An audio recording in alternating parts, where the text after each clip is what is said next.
Oh, mga ka-beautiful ginang. Pupunta tayo din sa puno ng duhat. Dari po yung puno ng duhat. At may bunga. Yung bunga niya parang ubas.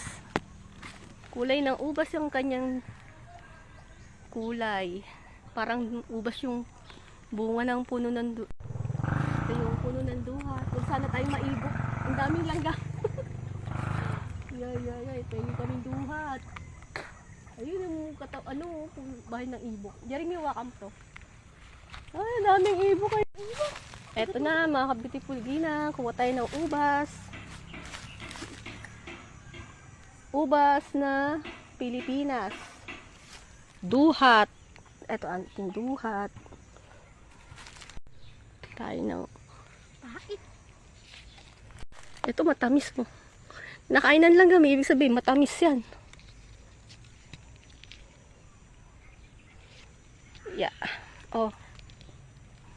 Yari. Ay, meron sa kami.